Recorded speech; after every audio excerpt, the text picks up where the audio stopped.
세계 경제의 저성장 고착화, 이 워딩도 되게 많이 나오고 있어요. IMF가 향후 5년 정도 세계 경제를 좀 어떻게 전망하고 있어요? 제 채널에 IMF가 본 5년 후 미래 썸네일로 네. 영상을 하나 올렸는데 단기적으로 올라갔다 이렇게 멈추는 게 아니라 계속 올라가더라고요. 뭐 조회수가요? 예. 지금 자랑하시는 거예요? 자랑하는 게 아니라 네. 그만큼 관심 있는 주제다라는 의미에서 술술경제에서도 다룰 만한 좋은 주제가 아닌가 생각을 해요. 알겠습니다. 5년 동안 계속 올라가길 바랍니다. 아, 네. IMF의 경제전망 보고서를 들여다보니 IMF가 세계 경제를 전망하는데 네. 이게 5년이나 장기 전망을 할 때는 잠재 성장률로 전망을 해요.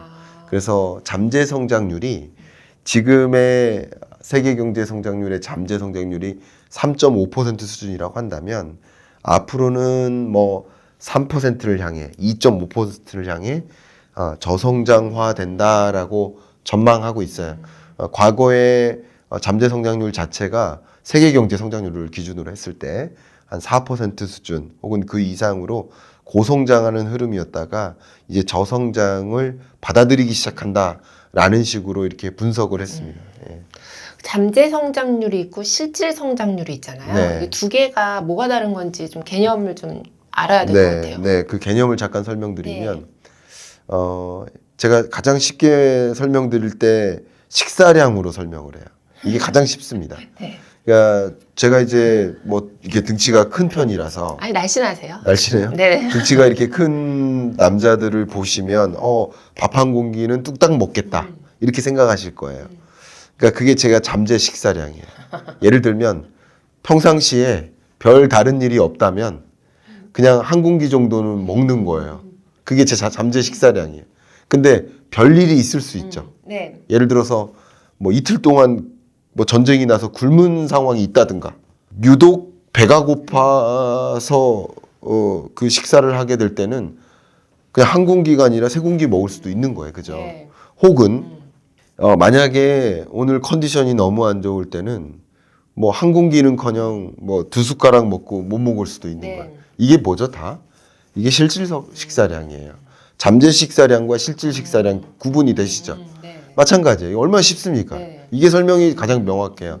이제 학문적 정의를 말씀드리기보다 비유로 말씀드리는 게 제일 쉬운 것 같아요. 제가 무슨 말씀이냐면 그 나라 경제의 그 산업 구조, 인구 구조, 혹은 뭐 여러 가지 나머지 제반 여건들을 고려했을 때 그 나라 경제는 아마도 한 2% 성장하겠지? 이게 잠재 성장률이에요. 네. 근데 잠재 성장률이라고 있다고 해서 항상 2%를 유지하는 게 아니죠. 팬데믹 위기가 오면 역성장하기도 네. 하고 전쟁이 터지거나 혹은 고물가가 등장하거나 금리를 엄청나게 끌어올리거나 그때그때 이 상황에 따라서 그 잠재 성장률을 초과할 수도 있고 밑돌 수도 있겠죠. 이게 실질 성장률입니다. 그 향후 IMF가 보는 5년 후 세계 경제를 네. 이렇게 국가별, 권역별로 좀 예. 쪼개서 본다면 어떨까요? 그 부분이 좀 중요한 것 같아요. 근데 뭐 제가 영어를 쓰고 싶은 게 아니라 네.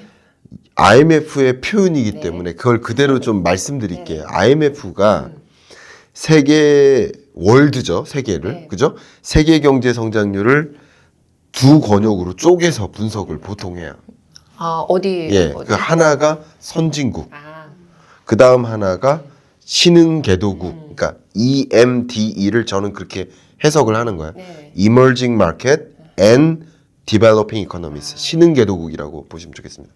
그래서 선진국 권역과 신흥 개도국을 구분해 보면 굉장히 재밌게도 선진국이든 신흥국이든 다 저성장 고착화돼요. 전반적으로. 중국 경제도 저성장 고착화되고 예전에 고성장을 못한다는 뜻이에요. 다 그런 흐름이에요. 네. 그런데 재밌게도 선진국 중에는 일부가 미국이고 아, 일부가 유러피언 국가들, 그죠? 그리고 또 일본이나 우리나라도 선진국 권역에 들어갑니다. 근데 이 선진국 권역 중에서 미국을 제외시켜 놓고 다시 분석을 하면 미국 경제만 잠재 성장률 자체가 올라가고 다른 나라들은 권역 자체가 그러니까 선진국과 미국을 제외한 선진국들 이걸 다 쪼개보면 네. 다른 나라들은 대부분 저성장 고착화되는데 미국만 고성장 고착화돼요. 이게 굉장히 재밌는 현상인데 이 잠재 성장률을요. 네. 제가 좀 알기 쉽게 설명드려 보면 레고 블록을 상상하시면 좋아요. 네. 레고 블록. 그럼 예를 들어 레고 블록 중에 이 빨대가 없다고 생각해 보고 예를 들어서 이게 하나 있어요. 그리고 이 위에 이 레고 블록이 있어요. 네. 그리고 이 위에 레고 블록이 있어요. 네. 그럼 이 세 개를 더한 값이 성장률이라고 해볼게요. 네. 가장 쉽게 설명해 보는 거예요.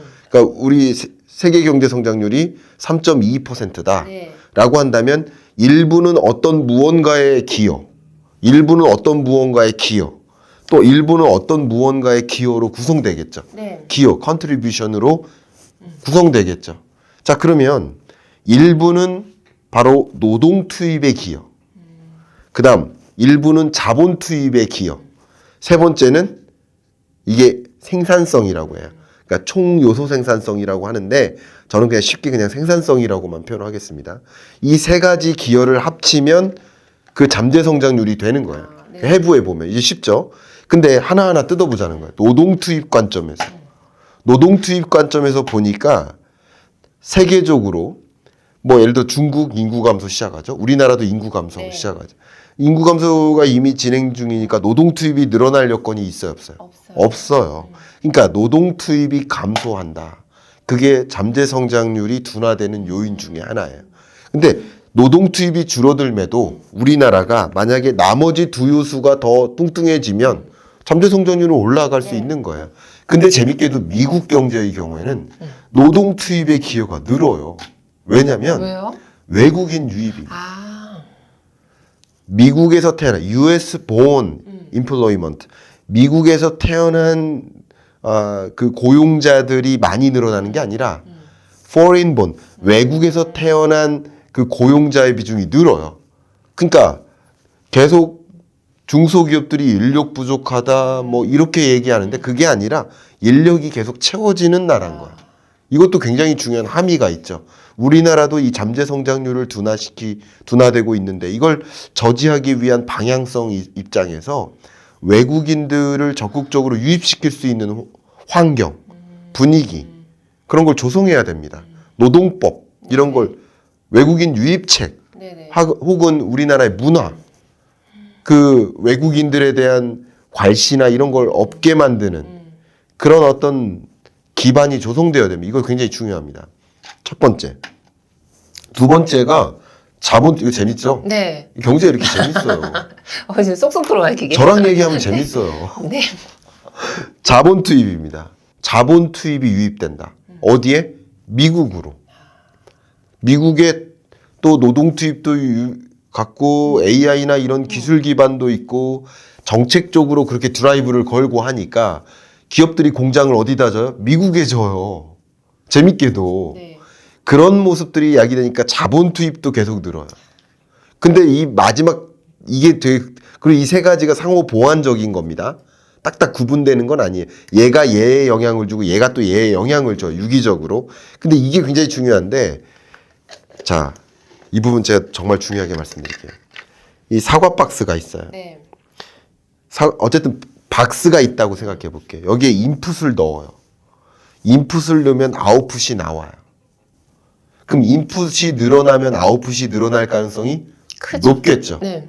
근데 인풋이 줄어들면 아웃풋이 줄어들 가능성이 높겠죠. 그러나 인풋을 줄여도 인풋이 줄어들어도 아웃풋이 늘어날 수도 있어요.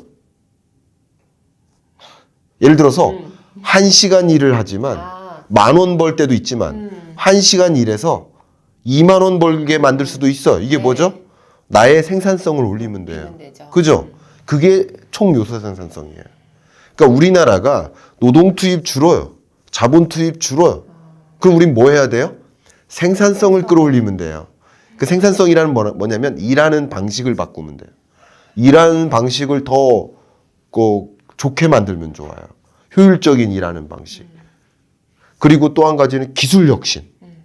물론 이 나머지 요소가 좀 부족하다 하더라도 줄어든다 하더라도 인풋이 줄어든다 하더라도 이 박스를 개선하면 혁신을 이뤄서 아웃풋을 늘릴 수 있어요. 그러니까 우리가 가야 할 길은 그거다라는 의견을 먼저 드릴게요. 근데 미국은요, 이 총 요소 생산성마저 늘어납니다. 왜? 가장 대표적인 게 기술 혁신인 거예요. AI를 누가 더 활용하느냐. 그럼 한 명의 노동 투입이 일어날 때 AI를 제가 이렇게 표현할게요. 데리고 일한다. 로봇을 데리고 일한다고 했을 때 한 명의 노동 투입에 따른 아웃풋이 어떻게 될까? 달라질 수 있겠죠. 근데 그 AI나 로봇의 첨단화를 누가 이끈다? 미국이 이끌고 그것을 어떤 산업에 걸쳐서 정말 전방위적인 산업에 걸쳐서 누가 더 확대 적용해 나가고 있다? 미국이 확대 적용하고 있어요. 그럴 만한 규제 완화적인 환경을 마련하고요. 근데 우리나라는요, 정말 안타까운 것이 제가 드리고자 하는 얘기가 이런 기업들은 이만큼 상상을 해요. 이만큼 고민을 하고 이만큼 상상을 해요. 기술적 기반은 또 이만큼 이끌어요. 또 인재들은 이만큼 더 많은 것들을 기술적 기반을 만드는데 이만큼의 상상을 실현시키는데 규제가 발목을 잡고 있어요. 근데 제발 제가 항상 말씀드리는 게 제발 공무원 여러분 미래를 보세요.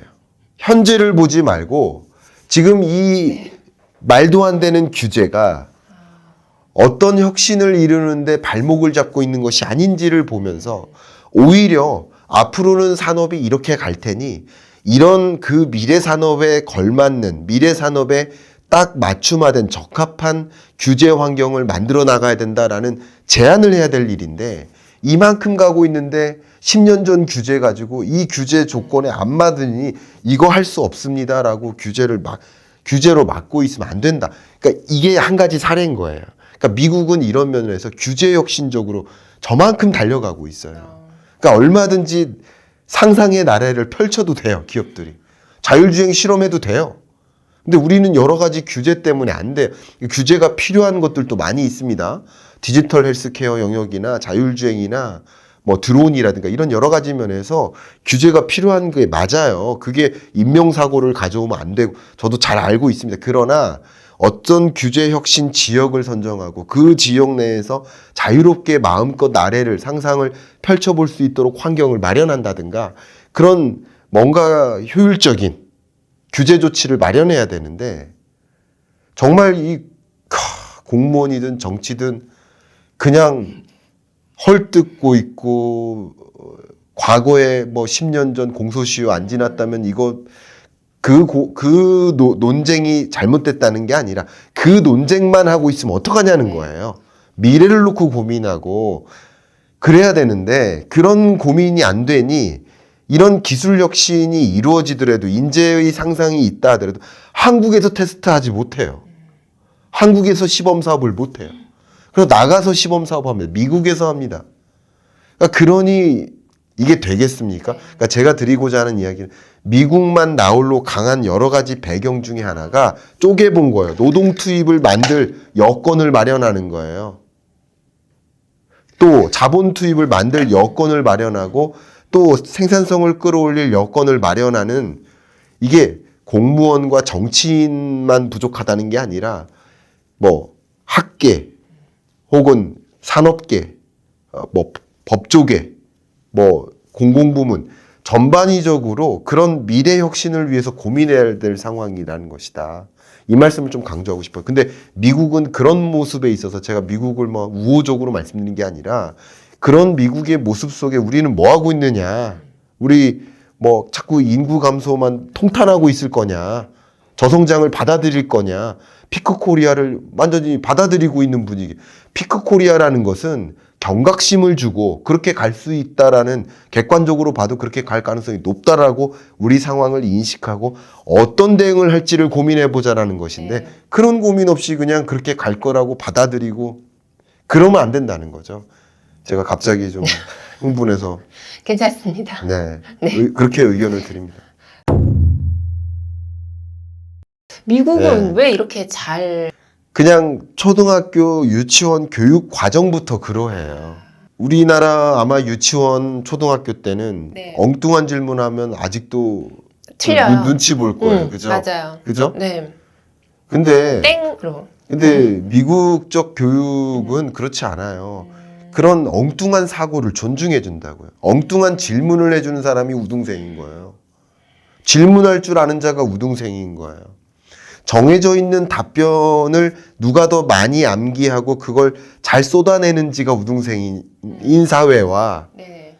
그건 당연히 교류하고 있고 노웨어 그 정보는 어딘가에 다 있으니 그 정보를 얼마든지 참조하면서 새로운 질문과 왜 이래야 되는지 하는 문제 제기하는 사람에 대해서 더 가산점을 주고 우등생으로 인정하는 사회와의 차이인 거예요. 이 모든 것이.